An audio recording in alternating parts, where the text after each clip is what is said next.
momento aqui da nossa entrevista, que eu chamo de conversa controversa.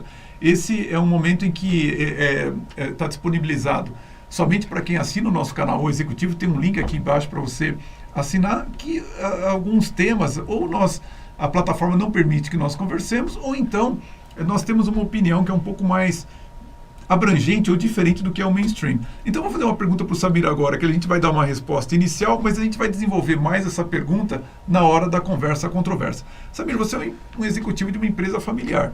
Qual que é o grande desafio de estar numa empresa familiar? Silvio, um dos grandes desafios de você estar numa empresa familiar é você respeitar a cultura familiar que formou aquela empresa. Perfeito. A história dessas pessoas. Isso é muito importante. Saber que elas estão ali, ou tomando aquela decisão, ou tendo aquela visão, porque elas tiveram uma caminhada para chegar ali. Entendi. Então, assim, eu acho que isso é a parte mais importante. Ter esta sensibilidade. O fundador, porque ele pensa do negócio dele daquela forma que eu não penso. Sim. Porque aquilo é o filho dele. Perfeito. A família dele está em volta ali. Milhares de famílias se sustentam naquela empresa formada daquele jeito. Exato. E você tem que ter esse respeito pela história da empresa. Nós vamos falar um pouco mais sobre isso na conversa controversa, tem mais detalhes aí, mas eu acho que esse ponto que você levantou é fundamental. É você entender que quando você entra numa empresa familiar, você não está entrando num negócio assim que está vendo apenas, vamos dizer assim, o bottom line, como nós falamos ali. Ele está preocupado também com uma tradição, com um legado do que vai ter ali. Vamos falar um pouco mais sobre isso na conversa controversa. Samir, eu sei que uma vez você teve que enfrentar um incêndio.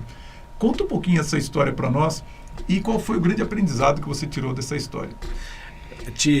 Realmente tive, Silvio. E assim, nesse momento que nós tivemos essa ocorrência, acho que foi muito importante estar treinado para isso, né? Brigadas treinadas para isso, né?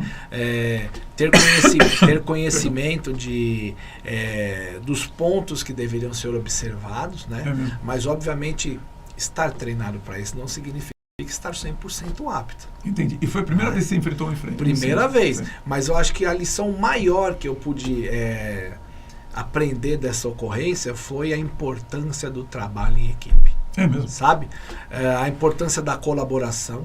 De num todo momento mundo, crítico, né? Num momento crítico, mas as pessoas estarem formadas num processo que tinha que ser feito para que se enfrentasse esse incêndio de forma objetiva, sem tropeços. Óbvio que uma coisa ou outra sempre sai um pouco do controle e são os imprevistos do dia a dia que acontecem na caminhada empresarial também. Claro, sim. Né? Você tem processos desenhados, você tem pessoas treinadas, mas às vezes alguma coisa sai do equilíbrio, daquilo que você imaginava ou que você prospectava. Mas acho que o trabalho em equipe nesse momento, Silvio, foi o principal. Num momento como esse, num momento de emergência, num momento de tensão, que são coisas que acontecem muito na nossa realidade no dia a dia, o trabalho em equipe, a inteligência da equipe é o principal. E isso me ajudou muito, Silvio. E vou te dizer que durante a minha caminhada toda eu só tenho que agradecer as pessoas que trabalharam comigo, não para mim, comigo. Porque foram pessoas que me trouxeram até onde eu estou, que me ajudaram a construir a minha caminhada e a minha carreira, sabe? Então eu sou extremamente grato a essas pessoas que passaram pela minha carreira e que me ajudaram a construir essa carreira. Muito legal. Então esse momento foi emblemático.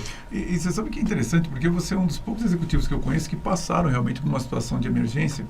E eu falo muito sobre isso quando eu estou formando executivos, a respeito de se eles têm calma, têm domínio emocional para passar por uma situação de emergência. Porque o treino é importante, isso que você falou, você estava treinado. Mas o treino é treino, o jogo é jogo, né? Na hora que você está ali, se você não tiver o domínio emocional, todo aquele treino vai para o espaço. Sim. Né? Você sabe que por uma situação de incêndio, empresas e obrigatoriamente cumprindo o que a legislação determina, elas precisam ter todo um treinamento feito periódico, por etapas, de forma periódica, sim, além de testes com equipamentos, que isso precisa estar em dia.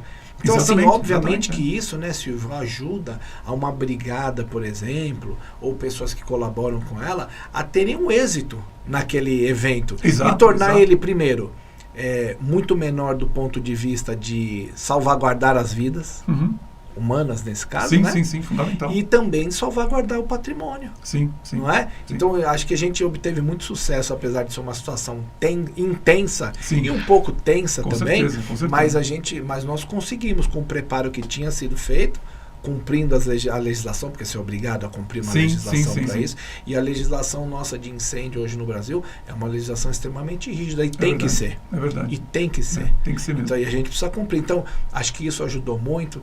O pessoal que tinha que ser evacuado foi para o ponto de evacuação, o pessoal de brigada foi para o ponto de encontro para decidir rapidamente o que precisava ser feito e fazer. Então, assim, acho que isso nos ajudou muito.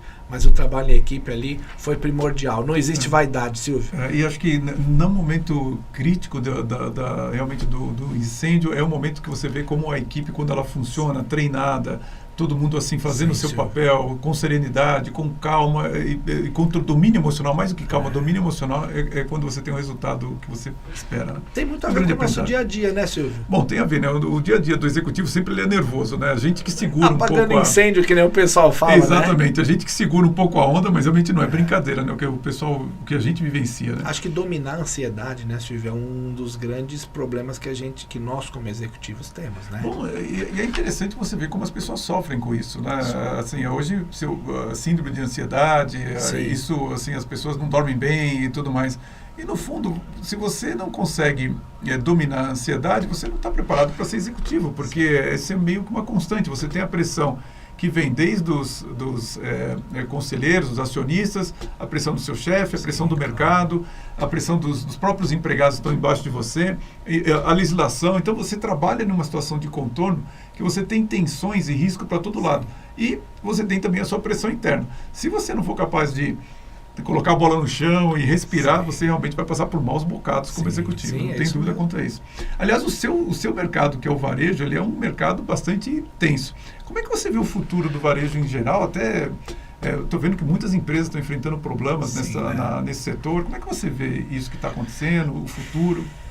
Silvio, eu acho que o varejo ele sempre enfrentou dificuldades. Sempre foi desafiador. Né? Você vê que uma pessoa que se propõe a ter uma loja, por exemplo, uma loja em shopping, o trabalho é diário.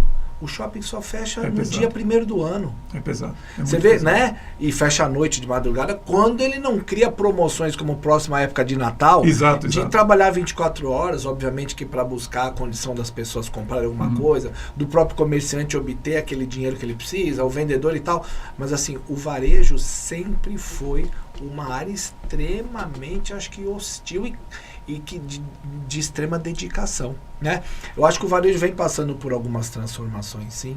Acho que a questão da internet é uma diversificação enorme, né? Que a gente tem hoje. A gente tinha muitas lojas físicas que perderam ou agregaram muito espaço através da venda online, né? E eu acho que o varejo nosso, o varejo mundial, acho que cada vez mais ele vai ficar voltado ao que o consumidor deseja. Porque eu acho que antes o varejo vinha muito de uma ideia de apresentar o que ele queria para o consumidor. Entendi, meio que forçar uma certa venda. Forçar uma conduta, uma linha de pensamento, etc. e tal. E isso vem se transformando cada vez mais, onde ele vem tendo que se adaptar ao que o consumidor realmente quer. Perfeito, perfeito. E isso acho que tem muito a ver com a percepção das pessoas que vem cada vez melhorando. Exato, né? Exato. O conhecimento que as pessoas vão adquirindo, então sabendo exatamente aquilo que ele quer. Você entende? Então, assim, eu acho que o varejo caminha cada vez mais para isso. E a tecnologia tem permitido essa personalização. Sim. Então, acho que isso faz com que a empresa tenha que criar uma mentalidade onde ela vai personalizar cada uma das suas entregas. Exatamente. Isso é muito importante. Eu acho que o atendimento, né, Silvio? Sem dúvida. O atendimento é muito... além do produto ser um produto de confiança, obviamente, sim, né? Total.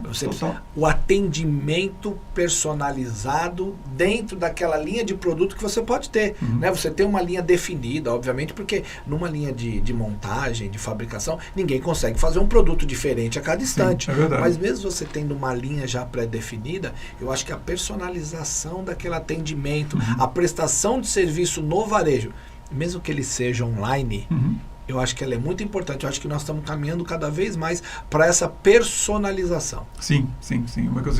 Algo que permita configurar o produto da forma como você... E o atendimento. Como você deseja. O atendimento também, é verdade.